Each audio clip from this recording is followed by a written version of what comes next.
juga betul nanti ya. Ada yang selaput lendirnya aja robek, namanya mukosa. Itu mungkin dijahit itu aja sama kulit ya. Tapi ada yang lebih lanjut, lebih dalam lagi, misalnya mengenai ototnya. Lah mengenai otot ini tadi, kalau tidak dikenali kalau ototnya itu robek, jadi kita tidak menyambung otot dengan otot ya. Jadi pada saat kelihatannya mungkin rapi baik dari luar ya, tapi ototnya yang dalam tadi, yang sobek itu tidak ketemu, tidak terjahit dengan baik. Nah itu juga salah, karena itu salah satu memperlemah otot dasar panggul tadi juga. Begitu. Jadi teknik menjahit pun penting juga ya. Itulah kenapa dokter spesialis kandungan sekolahnya lama gitu. Iya baik. Kemudian apalagi yang grade sampai 4 itu parah sekali begitu dokter? Betul, grade 4 sampai itu biasanya kalau kepala bayinya besar atau trauma ibunya yang salah ngeden atau ya, salah satunya bayi besar, kepala bayi terutama ya. Kepala bayi besar pada saat lewat itu. Kemudian cara mengejan yang salah bisa juga. Atau ada dokter yang pada saat persalinan menggunting ya, mencarikan jalan istilahnya ya, digunting. Istilahnya dalam dunia kedokteran itu episiotomi. Jadi dulu kontroversi ini ya, apakah dipotong aja, dilebarkan jalannya biar bayinya cepat keluar ya, atau ditunggu sampai benar-benar betul-betul terbuka, kalau nggak cukup baru dirobek, seperti itu. Ada pro kontra ya. Ternyata menurut penelitian dalam hal trauma dasar panggul ini tadi, otot yang tidak robek, maksud saya yang jalan lahir yang tidak robek tadi, kekuatannya akan kembali lebih cepat daripada yang robek. Jadi sebetulnya kalau intak, istilah intak utuh ya, tidak sampai robek, bukan berarti tidak jahit loh. Kadang-kadang orang bangga sekali, oh saya nggak jahitan ya. Iya. Saya juga bingung ini nggak jahitan ini maksudnya apakah robek tidak dijahit atau memang tidak robek gitu kan? Orang kan nggak bisa membedakan ya. Ya kita awam lah soal itu dokter ya. Makanya sebagai penolong atau pembimbing persalinan itu yang wajib mengetahui ada robekan atau tidak ya. Kalau ada robekan memang sebaiknya menjahitnya juga sesuai dengan anatominya semula. Jadi kalau otot ya dengan otot, selaput lendir dengan selaput lendir, jangan sampai mencong ya. Nggak nyambung nanti ya. Nggak nyambung ya. Itu bisa diperkecil begitu nggak sih, kan kata bisa awam ya, bisa ya, bisa. Oh begitu. Bisa. Jadi dirapikan begitu ya. Maaf kami kan awam ya. Jadi itu tergantung keterampilan ya, begitu. Iya. Jadi sebenarnya nggak usah kok. Nanti kalau disarankan untuk kehamilan berikutnya bagaimana kalau persalinan normal ini, apakah bisa cepat atau nanti seberapa cepat tersambung kembali begitu dokter setelah jahitan? Sebetulnya semua jahitan pada umumnya 1 minggu sudah terjalin kembali. Kalau tidak terjadi komplikasi ya. Oh begitu, iya. Jadi sebenarnya nanti untuk hal-hal yang berikutnya, misalnya persalinan 1 tahun kemudian atau 1,5 tahun, tidak ada masalah ya tentang jahitan ini dan diulang lagi begitu? Iya betul, enggak apa-apa. Itu tadi kan banyak faktor ya, tadi senam hamil, kemudian jalannya persalinan, robekannya, kemudian senam nifasnya ya kan. Jadi multifaktor. Jadi tidak hanya berdasarkan hanya jahitan aja. Enggak, kalau habis jahitan nanti tidak dilatih senam nifas juga percuma juga iya. Gitu. Oh, jadi ini memang butuh tetap senam itu rasanya kok diperlukan terus ya. Betul, untuk memperkuat. Untuk yang kejadian-kejadian yang sampai parah tadi, misalnya ada sampai penurunan atau apa, itu biasanya apakah betul itu dialami oleh wanita-wanita yang memang persalinannya lebih dari berapa gitu? Kalau 1-2 mungkin tidak. Ya betul. 3. Jadi begini, kalau menurut penelitian ya, Bu Ellen ya, kelemahan otot dasar panggul tadi berbanding lurus dengan misalnya besarnya kepala bayi. Jadi makin besar diameter kepala bayi itu membuat tekanan lebih besar, sehingga kelemahannya juga lebih besar. Jumlah paritas dikatakan iya. Jadi kalau dibiarkan, tidak dilatih ya, makin bertambah jumlah anaknya, jadi ya makin gendut juga memang. Kalau tidak diprevensi ya, dilatih. Kemudian ada lagi robekan tadi. Kalau yang dibandingkan dengan yang robek dengan yang utuh, lebih bagus yang utuh tadi. Kekuatannya akan kembalinya cepat. Gitu. Kalau yang mengalami sampai penurunan rahim dan sampai itu biasanya memang dialami oleh ibu-ibu yang kira-kira memang persalinannya lebih lama atau Ya lebih lama. Istilahnya itu persalinan kala 2 lama. Jadi gini, kalau proses persalinan kita membaginya beberapa kala. Ya. Kala 1 itu buka 0 sampai buka 10 ya. Kemudian kala 2 itu mulai buka 10 sampai mengejan. Sampai lahir bayinya ya. Kemudian kala 3 itu antara bayi lahir dengan lahirnya plasenta. Lah, kala 2 itu antara buka lengkap dengan bayi lahir. Itu kalau makin memanjang itu makin mempengaruhi kelemahan dari otot dasar panggul ini tadi. Begitu ya. Ya. Oh, iya. Tapi ya bagaimana ya, mungkin tiap ibu akan mengalami sensasi yang berbeda ya. Betul. Iya. Jadi sebenarnya nggak perlu ditakutkan ya dokter ya. Makanya itu kalau senam hamil biasanya selalu disarankan karena itu akan memperkuat ya, mempercepat proses persalinan ya. Tapi itu juga biasanya setelah anak pertama sakit-sakit begitu ya lahir lagi adiknya. Nggak kapok Kedua, ketiga kapok lombok kata orang Jawa ya. Iya, jadi sebenarnya peran dari senam hamil dan juga persiapan pengetahuan khusus ibu tentang hal-hal yang untuk merawat organ-organ intimnya itu memang sangat penting diketahui sejak dini ya. Jadi tidak perlu ditakuti, hanya kita harus tahu ada komplikasi yang berupa seperti saya sebutkan tadi, sehingga si ibu ini siap. Siap.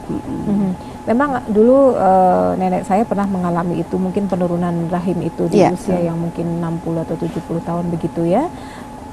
Kemudian dioperasi begitu, memang resikonya harus diambil begitu kalau memang sudah benar-benar kalau sudah keluar ya. Betul. Iya. Jadi kalau wanita yang sudah berusia menopause istilahnya itu ada satu lagi peran penting, yaitu yang hormon yang namanya estrogen ya. Kalau sudah menopause berarti hormon estrogennya sudah rendah sekali atau habis ya. Karena estrogen ini salah satu yang memperkuat jaringan-jaringan di seluruh tubuh ya, termasuk dasar panggul tadi. Estrogennya sudah tidak ada, makin lemah lagi. Yang asalnya tadi sudah lemah ya. Kemudian estrogennya berkurang. Ya, karena usia estrogennya berkurang, akhirnya tambah lemah. Terus turunlah itu ke penurunan dari organ panggul. Salah satunya penurunan dari rahim tadi itu. Jadi estrogen bisa ditambah lagi nggak dokter, semacam ada injeksi atau ada terapi hormon ya. Hormon nah, itu ada berbagai pertimbangan. Jadi wanita yang menopause ini, kita jadi ke menopause. Wanita yang menopause itu kan ada beberapa gejalanya, tidak selalu full blown semuanya muncul. Ada yang osteoporosis dari pengurangan tulang, jadi ada yang keluhan urogenital, dan itu terapinya juga berdasarkan apa yang dia. Jadi jangan khawatir, kondisi-kondisi itu masih bisa diperbaiki, dan nggak usah terlalu mengkhawatirkan hal itu tersebut ya. Baik. Kemudian ini kita bergeser lagi ke masalah mitos-mitos yang lain tentang persalinan spontan. Biasanya kan sebelum persalinan ini banyak ibu-ibu yang mungkin masih memberikan makanan-makanan ini, dipengaruhnya nggak sih sama persalinan spontan, karena pengen normal nih minum kayak minyak-minyak, kemudian rumput sebenarnya pengaruhnya ada nggak sih dokter, supaya nanti gangsar waktu persalinannya enak begitu? Sebenarnya persalinan itu kan ada 3 faktor. Kalau kita menyebutnya 3P, power, passage, passenger. Jadi power itu kekuatan mengejan dari ibu sendiri. Kemudian passage itu jalan lahirnya tadi, passenger bayinya. 3 faktor ini yang menentukan lancar enggaknya persalinan sebetulnya.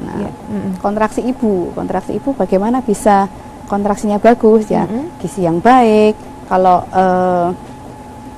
kadar HB-nya bagus sehingga darah yang memberi makan ke rahim tadi itu baik, jadi kontraksinya dia baik juga ya kan. Salah satunya seperti itu. Kalau jalan lahir itu tadi lentur enggaknya ya, elastis enggaknya. Senam hamil sebenarnya kan senam dasar panggul tadi salah satunya adalah melenturkan, membuat elastisitas dari jalan lahir itu lebih bagus ya kan. Jadi bukan karena mengkonsumsi minyak kelapa terus nanti meluncur begitu. Sebenarnya enggak ya. Jadi itu hanya mitos saja. Tapi ada nggak apa-apa gitu kan? Boleh, kita tidak melarang selama itu tidak mempengaruhi kesehatan janin itu juga. Tidak berhubungan langsung dengan betul. Justru senam hamil atau exercise ya, jalan-jalan memperkuat otot-otot di dasar panggul sehingga kontraksinya juga bagus. Pada saat melahirkan, panggul kita akan bergerak terbuka dengan elastis istilahnya ya. Jadi jalan lahirnya juga lebih terbuka, lebih lancar ya. Iya. Jadi sebenarnya apa yang dikonsumsi ibu itu hanya yang penting sehat saja ya, tapi tidak langsung yang berpengaruh terhadap itu, jadi rumput Fatima biar lebih mengembang dengan baik begitu. Terus ada yang dengar-dengar juga itu air ketubannya keruh atau apa gitu tuh pengaruh nggak sih dokter biasanya? Itu pengaruhnya ke bayi ya. Ke bayi. Ya. Oh. Jadi itu kan air ibunya ketuban mengkonsumsi apa ya? Apa mungkin bisa diantisipasi sebelumnya atau? sebetulnya air ketuban keruh itu banyak faktor juga. Salah satunya yang terpenting adalah infeksi ya. Oh. Pada wanita saluran kencing itu kan pendek biasanya ya. Apalagi wanita hamil tertekan ya. Karena tertekan jadi lebih pendek begitu. Itu jadi lebih gampang terjadi infeksi saluran kencing. Ya. Itulah kadang-kadang mempengaruhi karena infeksinya ini naik ke atas ke rahim sampai ke selaput rahim, kan mempengaruhi juga akhirnya. Mungkin selaputnya lebih robek duluan, jadi air ketubannya keluar kadang-kadang hijau. Oh begitu. Tapi pada saat hamil itu sebenarnya kalau ada infeksi bisa disembuhkan ya dokter ya? Infeksi ya? Kalau maksudnya obat-obatnya tidak kontra dengan kondisi ibu yang hamil? Nanti akan disesuaikan ya. Jadi makanya kan nggak boleh ngobati sendiri. Iya harus kontrol ke dokter ya. Jadi ada obat-obatan yang boleh dan ada yang tidak boleh dikonsumsi oleh wanita hamil. Iya. Kemudian setelah makanan, kemudian ada pantangannya juga nih, nggak boleh makanan yang apa kayak nanas apa begitu tuh sebenarnya enggak. Sebetulnya tidak ada juga selama seorang ibu tidak alergi terhadap makanan tertentu ya boleh aja. Oh iya. Asal nggak berlebihan lah istilahnya. Semuanya kan yang sedang-sedang aja. Sedang saja kayak lagu ya dokter ya. Iya. Nah ini untuk calon ibu yang mungkin mau persalinan, biasanya yang disarankan begitu kontrol ke dokter nih apa? Misalnya persiapan untuk persalinan selain senam tadi wajib ya, kemudian gizi yang baik, persiapan mental gitu ya supaya tidak khawatir. Nah biasanya ini kan sering dengar dari orang gitu loh dokter, jadi hati-hati ya nanti kalau ini begini gitu. Jadi rasa takutnya itu berlebihan ya. Sebetulnya wanita hamil atau proses hamil ini kan proses fisiologis, artinya proses normal ya. Tidak perlu ditakuti, dikhawatirkan yang berlebihan ya. Jadi sehari-hari pun ya tidak perlu khawatir berlebihan. Nah misalnya gini, ada kondisi bayi sungsang nih atau kembar gitu ya, biasanya kan itu lebih ekstra lagi, ibunya lebih stres lagi karena istimewa barangkali bayi ini. Itu gimana dokter? Biasanya yang lahir biasanya kepala kemudian kaki begitu, yang lain dokter ngalaminya ini seperti apa? Ini pengaruh ini yang letak sungsang tadi maksudnya? Iya, sungsang dulu nih kayaknya, sungsang dulu. Iya.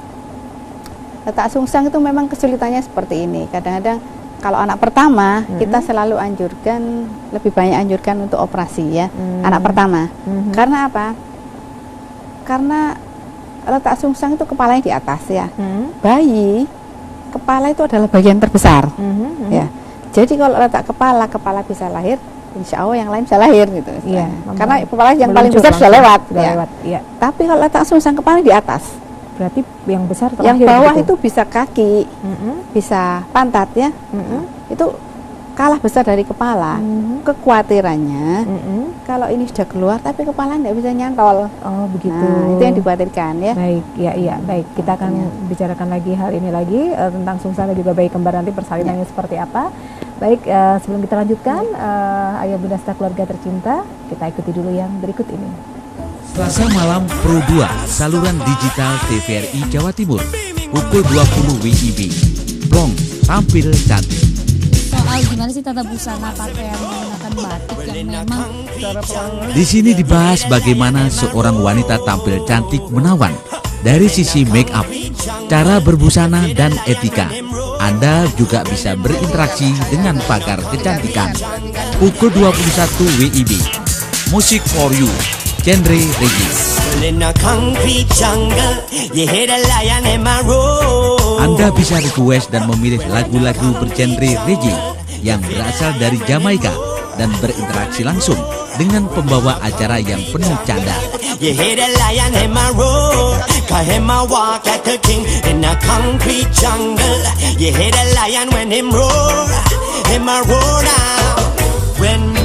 Nonton ya.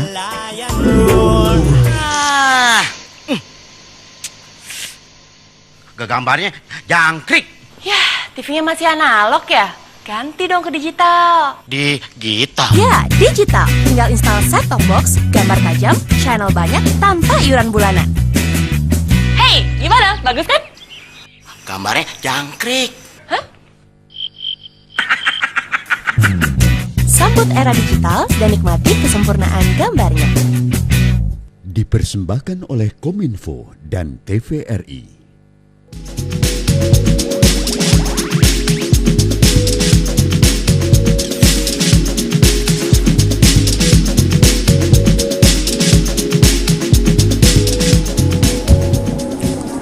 Ya, Ayah Bunda serta keluarga tercinta, peluang apa kata dokter masih Anda ikuti malam hari ini, persembahan Pro 2 TVRI Jawa Timur dan didukung oleh Rumah Sakit Ibu dan Anak Kendang Sari dan Kendang Sari Med. Kita ada di sesi yang terakhir, saya Ellen masih bersama Dokter Dini, SPUG malam hari ini masih memperbincangkan tentang persalinan spontan.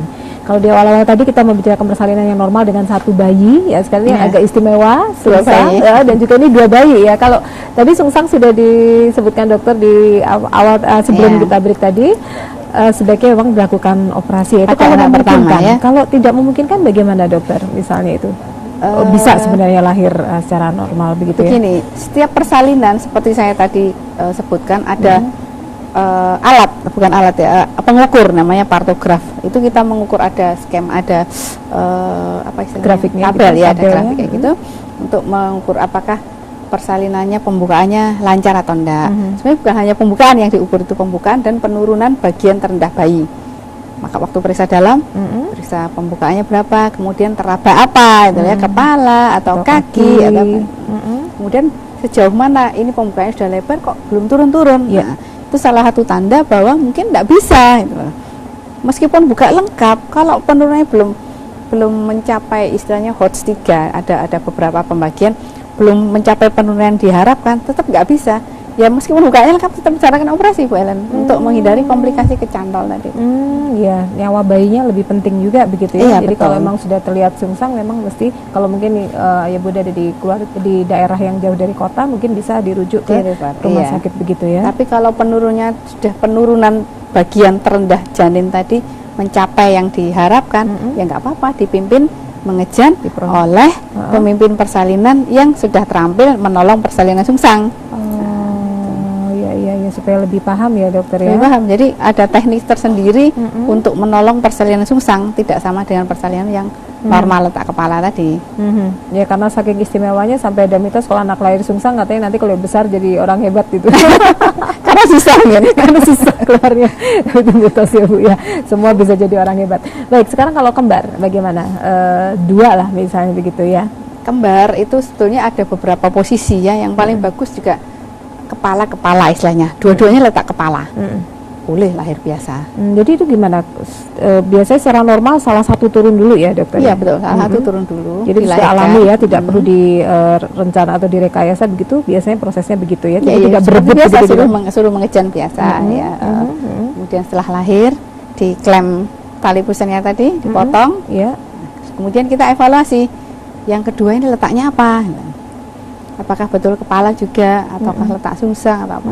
Untuk kita mau persiapkan persalinan berikutnya itu tadi, sambil dijaga supaya pembukaannya tetap lengkap 10 tadi ya. Jangan sampai setelah bayi lahir 1 dia nutup. Oh bisa nutup begitu? Bisa. Makanya kita dipertahankan dengan diberikan obat biasanya, sehingga mempertahankan kontraksi rahimnya tetap kontraksi ya, tetap terbuka karena masih ada yang belum lahir nih ya. Jadi tidak menutup. Sambil kita penolong persalinan akan memeriksa, mengevaluasi letaknya bayi kedua ini apa, apakah letak sungsang ataukah melintang ataukah letak kepala. Ada teknik tersendiri untuk. Jadi itu nanti ditunggu begitu, maksimalnya berapa lama dokter untuk persalinan normal kembar jam. ini? Maksimal setengah jam harus sudah lahir ini, sudah lahir, susulan adiknya ini. Betul. Begitu. Iya. Tidak bisa lama kita. Apalagi persalinan yang kembarnya mungkin lebih banyak ya. Ya, tapi kalau kembarnya lebih banyak biasanya disarankan lebih kecil-kecil ya. Oh begitu, ya. Jadi lebih cepat juga prosesnya ya. Ya Allah Akbar. Baik, mungkin di sesi yang terakhir ini kita ngobrol-ngobrol lagi soal, kita remind bahwa sebenarnya persalinan normal adalah persalinan yang sewajarnya yang bisa dialami oleh semua, kecuali ada permasalahan baru bisa dilakukan operasi begitu ya. Jadi untuk ibu-ibu tidak usah takut bahwa kalau persalinan normal itu nanti mengurangi apa ini namanya ya, kualitas. hubungan dengan Iya, betul. suami begitu, atau juga menurunnya organ-organ di bagian-bagian Panggul, vital iya. yang ada di panggul. Karena sebenarnya kalau ibu-ibu atau calon ibu ini aware, itu bisa dilatih jauh-jauh hari Betul. sebelum ibu-ibu mengalami fase Proses. pernikahan, kehamilan ya. Baik, mungkin dokter bisa arahkan lagi bahwa hal itu tuh bisa dilatih sejak kapan sebenarnya untuk memperkuat otot-otot panggul ini. Apakah seorang olahragawan atau apa itu tuh jauh lebih kuat begitu dibanding yang tidak atlet? Tidak selalu. Oh, tidak selalu, Iya, baik. Tergantung otot yang kita latih tadi kan ya. Di bagian Kalau mana ya? mungkin, Iya, di bagian mana kan dia otot gini dia otot sini nanti. Bulu tangkis gitu ya? Iya. Iya, iya, iya. Jadi ya memang latihan dasar panggul itu tidak ada gampang sebetulnya.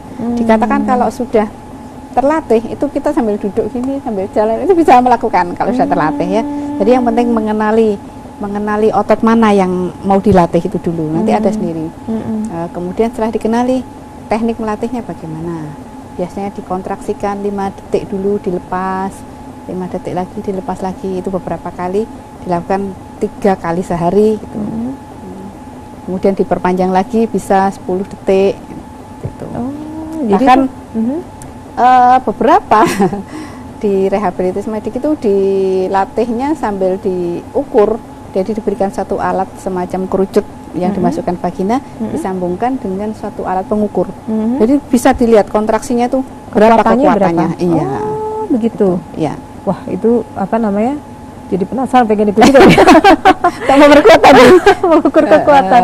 Itu kekuatannya. untuk pasien atau memang ada semacam orang yang memang sukarela mengikuti latihan itu, bagaimana supaya untuk mengukur itu tadi?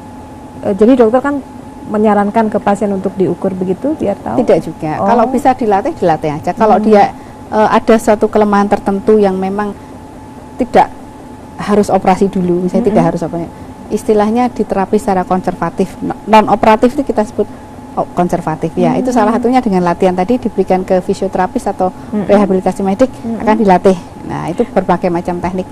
Biasanya kan ibu-ibu atau wanita ini agak malu ya dokter ya untuk menyampaikan kekurangannya ini. Itu gimana ya dokter ya? Karena itulah sebetulnya yang di sini sebetulnya ingin saya tekankan bahwa wanita pada umumnya malu mengakui kelemahan. Satu, malu. Kedua, ada yang menganggap bahwa itu wajar sebagai proses penuaan gitu ya. Sebenarnya tidak juga ya. Proses penuaan tadi estrogen tadi. Oke. Tapi otot tetap bisa kita latih. Jadi kalau mungkin memang mengalami hal-hal yang sudah berkaitan dengan otot-otot panggul tadi, sebenarnya segera langsung periksa saja ya dokter ya. Karena, Ya, jadi biasanya kalau habis melahirkan ya selain diperiksa jahitannya tadi ya bisa dilihat kekuatan ototnya tadi. Untuk tes itu ke Enggak, langsung dokter kandungan biasanya bisa mengukur secara kualitatif. Kalau dengan alat kita mengukurnya kuantitatif ya. Yeah. Kalau dengan dokter dengan tangan dimasukkan, disuruh ibunya latihan tadi mencengkram tadi akan bisa mengukur secara kualitatif kekuatannya seberapa. Begitu, ya. Jadi sebenarnya banyak cara untuk bisa mempertahankan supaya hubungan tetap harmonis. Betul, kemudian persalinan juga tidak jadi momok ya untuk menakutkan. Nanti jangan-jangan ada hal-hal yang nggak seksi lagi. Tapi maaf, untuk berat badan bagaimana dokter? Apakah berpengaruh juga? Misalnya orang yang overweight atau yang terlalu kurus begitu? Yang overweight biasanya yang overweight biasanya lebih susah untuk latihannya. Jadi disangka memang mempunyai berat badan yang ideal ya, BMI gitu. ideal. Ya, apakah nanti misalnya setelah melahirkan biasanya ibu-ibu melar begitu ya? Itu gimana ya sebaiknya dokter ya? Sebetulnya ya mungkin salah satu sebabnya dia dianjurkan makan banyak untuk ASI ya, untuk produksi ASI itu tadi. Tapi sekali lagi kalau ada waktu sempatkan untuk exercise tadi, selain otot dasar panggul juga exercise ini untuk kebugaran ibunya. Jadi makannya banyak tapi tidak terlalu membuat terserap dengan bagus, mungkin masuk ke otot-otot begitu ya karena dilatih gitu. Iya. Jadi pesan-pesannya dokter untuk calon bunda atau juga bunda, apa ini kira-kira yang bisa diingat lagi? Biasanya kan setelah melahirkan tuh jadi minder gitu kan istri-istri gitu, ibu-ibu nih, aduh saya udah punya anak 2, nanti suami ini ke sana kemari, ada kekhawatiran. Jadi sekarang kan sudah istilahnya zaman keterbukaan ya. Dengan dokter Anda tidak usah malu ya. Itu ya, jadi diceritakan katakan saja. apakah keluhannya. Apalagi juga dokter kandungan wanita sekarang juga semakin betul. banyak. Jadi mungkin kalau dokter lebih tahu ya. Iya, Mungkin dokter tidak semua dokter mengukur kelemahan otot dasar panggul tadi. Mungkin kalau si ibunya mengutarakan keluhannya, dokter jadi lebih aware untuk memeriksa bagian itu juga. Kalau yang secara obat-obat begitu tidak ada ya kan, karena ada ini nih yang tradisional gitu kan, jamu-jamu gitu kan, atau untuk sari rapet-rapet. Sebenarnya cara kerjanya juga saya kurang tahu. Mungkin menyebabkan istilahnya seperti bengkak ya, membuat bengkak pada jaringan situ ya. Jadi otomatis kalau kita bengkak kan lubangnya sudah lebih sempit juga ya. Tapi hanya sementara aja dan efek sampingnya besar sekali mestinya ya. Kalau itu kita ada nggak tahu efek apa samping ya. Iya. Jadi terapinya lebih bagus memang yang berlatih begitu ya. Iya, Jadi itu kan minum-minum lebih alami ya, lebih alami. segala sesuatu yang lebih alami ya. bukan karena Obat-obatan. Ya. Memang ada beberapa incontinence tadi yang perlu diberi obat tapi tidak semua. Jadi supaya lebih praktis nih minum banyak nih ibu nih. Supaya rapet. Baik. Kemudian ini apa namanya untuk ibu-ibu yang mungkin yang sudah memiliki putra banyak gitu ya, itu gimana saran-sarannya mungkin yang mendekati masa menopause tadi supaya juga ini nggak malas gitu ya. Mungkin tadi kita lebih sarankan kepada ibu-ibu yang calon ibu atau juga ibu yang baru anak 1 atau 2. Kalau yang sudah memiliki momongan banyak, aduh udah telat nih dokter, udah sekarang baru tahu nih gitu, kemarin nggak ngerti nih gimana. Tidak ada kata terlambat ya. Oh begitu. Ya. Ya. Sampai kita usia berapapun kan kita selalu bisa melatih otot itu ya. Mungkin memang kalau sudah tua ya sudah berusia mungkin jalannya untuk mencapai yang diinginkan lebih lama ya, karena kekuatannya sudah menurun ya, karena sudah agak lama ya. Tapi tetap bisa. Tetap bisa ya. Jadi nggak ada kata terlambat ya. Jadi istilahnya yang konservatif tadi itu kan latihan itu tadi. Jadi meskipun sudah ada penurunan tapi masih belum tahap parah ya, masih tetap bisa dilatih. Nah ini kan untuk ibu-ibu yang sibuk misalnya bekerja, kemudian lebih sering di jalan barangkali, sekarang kan ibu-ibu karir nih ya, atau bahkan ibu-ibu rumah tangga pun juga tidak kalah repotnya nih, memasak, mencuci, itu senamnya kapan ya sebaiknya? Pada saat tidur atau pada saat beraktivitas? Pada awal kita melakukan latihan untuk mengenali itu memang disarankan dalam keadaan berbaring. Oh berbaring? Iya, pada awal. Tapi kalau dia sudah terbiasa, kapanpun bisa. Sambil duduk pun sambil bisa? Duduk bisa. Sambil duduk kayak gini nih. Sambil setrika baju begitu? Bisa. Iya. Jadi sebenarnya senam Kegel ini justru lebih leluasa. Kapan orang juga nggak tahu nih. Yang penting awal tadi, setelah dia bisa melatih, selanjutnya nanti bisa. Iya, baik kalau gitu. Terima kasih Dokter Dini untuk informasi-informasinya. Semoga apa yang sudah kita sampaikan ini bermanfaat dan lebih banyak lagi ibu-ibu yang bisa menjaga keharmonisan rumah tangganya dan keawetan organ-organ panggulnya untuk selamanya ya. Baik. Dan mudah-mudahan juga bisa diterima dengan dengan baik ya. Jangan lupa nanti kalau ada masalah tentang kandungan juga segera kontrol ke dokter kandungan. Terima kasih ya Dokter Dini. Sama-sama. Baik, untuk ayah bunda serta keluarga tercinta, kita harus mengakhiri acara Pelong Apa Kata Dokter persembahan Pro 2 TVRI Jawa Timur yang didukung oleh Rumah Sakit Ibu dan Anak Kendang Sari dan Kendang Sari Mer. Saya Ellen Pratiwi akan undur diri dan sesaat lagi Anda bisa ikuti acara Top Music tetap di Pro 2 TVRI Jawa Timur. Selamat malam ayah bunda serta keluarga tercinta. Saya undur diri. Assalamualaikum warahmatullahi wabarakatuh. Waalaikumsalam.